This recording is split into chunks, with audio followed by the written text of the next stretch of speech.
School और academy एक ऐसी जगह है जहां बच्चा अपनी जिंदगी का सबसे ज्यादा वक्त गुजारता है। जिस एज में कोई बच्चा घर से एजुकेशन हासिल करने के लिए निकलता है, उस एज में बच्चे को तो अपना नाम भी सही तरीके से नहीं बोलना आता।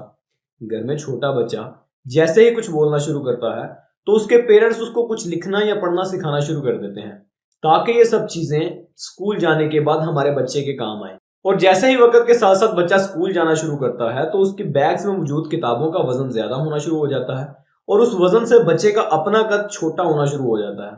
लेकिन इतना सब कुछ होने के बावजूद भी, मास्टर्स या बैचलर्स की डिग्री लेने के बाद भी बच्चे को इस चीज का नहीं पता होता कि उसने आगे जिंदगी में करना क्या है और ये सब चीजें क्यों होती हैं। इन सब चीजों को जानने के लिए वक्त में थोड़ा सा पीछे चलते हैं।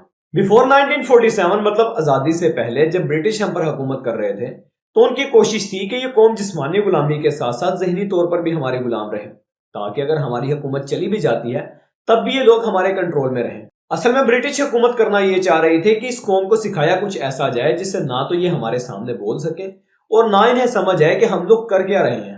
तभी थॉमस बबिंगटन मैकॉले ने 1935 की इंग्लिश एजुकेशन पॉलिसी लॉन्च की, जिसमें ऑफिस में काम करने वाले हर वर्कर के लिए लाजिम था कि वो इंग्लिश बोले।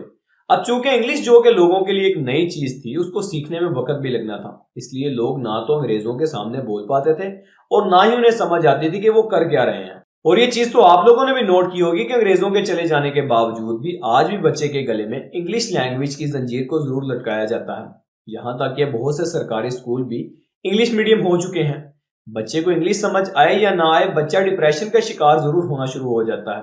स्कूल्स में इतना वक्त इंग्लिश सीखने के बावजूद भी बहुत से बच्चे पास्ट और प्रेजेंट की उलझन में ही अटके रहते हैं। वहीं अगर कोई बेसिक सा काम करना हो तो स्कूल में पढ़ाई जाने वाली इंग्लिश की लैंग्वेज काम आए या ना आए, लेकिन गूगल की हेल्प से वही काम 10 मिनट में हो जरूर जाता है। अंग्रेजों के चले जाने के बावजूद भी इंग्लिश लैंग्वेज को इतना प्रमोट किया जाता है कि अगर बच्चे को इंग्लिश लैंग्वेज नहीं बोलनी आती तो उसकी बाकी की पढ़ी हुई सारी की सारी किताबें बेकार हो जाती हैं। अब अगर कोई बच्चा इंग्लिश लैंग्वेज बोलने की कोशिश भी करता है और बोलते बोलते उससे कोई गलती हो जाती है तो पास खड़ा शख्स उसको ऐसे तंज की निगाहों से देखता है जैसे उस बच्चे ने पता नहीं कौन सा जुर्म कर दिया है। अगर कोई बच्चा इंग्लिश लैंग्वेज नहीं बोल सकता तो इसका मतलब है कि वो कोई और लैंग्वेज बोलता है। बहुत से ऐसे मुल्क हैं जो कि इंग्लिश लैंग्वेज को बिल्कुल प्रमोट नहीं करते, बल्कि अपनी लैंग्वेज इस्तेमाल करते हैं। ये तो हम सिर्फ अभी बात कर रहे हैं एक सब्जेक्ट इंग्लिश की। अगर बाकी सब्जेक्ट्स की बात करें और जब उन सब्जेक्ट्स की किताबें बच्चे के बैग में रखी जाती हैं तो बैग का वजन बच्चे के अपने वजन से ज्यादा बढ़ जाता है और वही बैग उठा के बच्चा सारा दिन कभी स्कूल और कभी एकेडमी के चक्कर लगाता रहता है। अब मैथ में 4 चीजें बेसिक होती हैं, plus, minus, divide and multiply. In 4 basic चीजों के अलावा बच्चे को जो बड़े बड़े फार्मूले याद करवाए जाते हैं, उनका आम जिंदगी में कहाँ इस्तेमाल होना होता है, ये पढ़ाने वाले सर से लेके स्कूल के हेडमास्टर तक को नहीं इस बात का पता होता। अब एक फॉर्मूला है a plus B into whole square is equal to A square plus 2ab plus B square.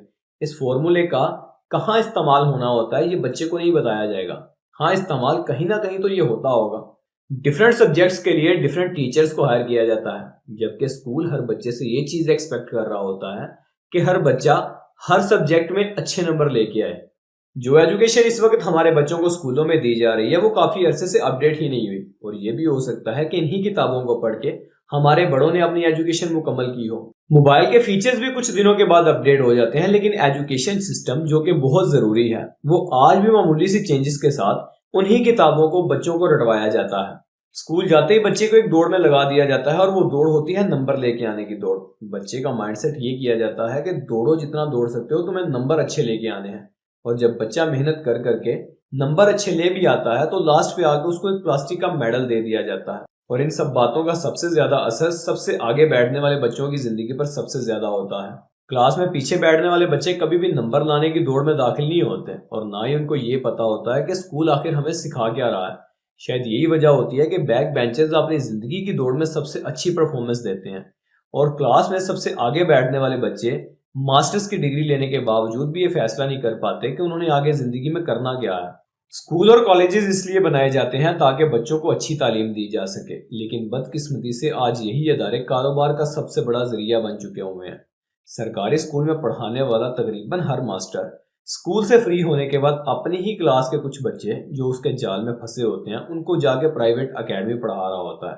नहीं मतलब जो सिलेबस आप क्लासरूम में बच्चों को नहीं समझा सके, ऐसा कौन सा फार्मूला है कि आप वो सिलेबस प्राइवेट अकेडमी में बच्चों को बुला के पूरा करवा लोगे। और प्राइवेट स्कूलों का कारोबार तो वैसे ही हर दिन चमकता रहता है, क्योंकि इन्होंने अपने स्कूल का यूनिफॉर्म भी सेल करना होता है, इनकी सालाना फीस भी होती है। फीस तो वैसे इनकी बहुत ज्यादा हाई होती है।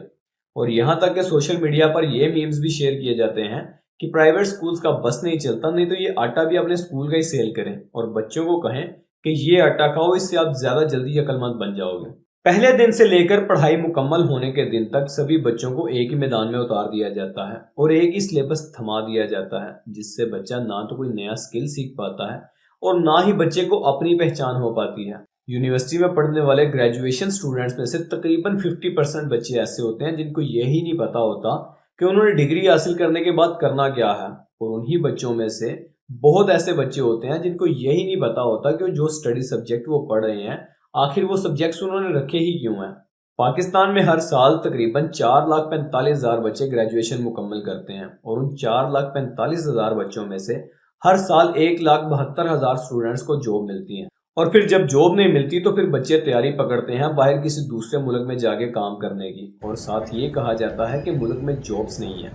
लेकिन कोई बच्चे से ये नहीं पूछता कि जो 18-20 साल तुमने एजुकेशन सिस्टम में अपने गुजारे हैं आखिर तुमने सीखा ही क्या है। सारी बातों की एक बात, आज जो एजुकेशन बच्चों को प्रोवाइड की जा रही है उसको वक्त के मुताबिक अपडेट करने की ज़रूरत है, जिससे ना सिर्फ बच्चों के फ्यूचर बर्बाद हो रहे हैं बल्कि मुल्क में रहने वाले लोगों की नज़रों में मुल्क का नाम खराब हो रहा है। अगर आज की इन्फॉर्मेशन अच्छी लगी हो तो लाइक करो, शेयर करो और चैनल को सब्सक्राइब करना मत भूलना। मिलते हैं अगली वीडियो में।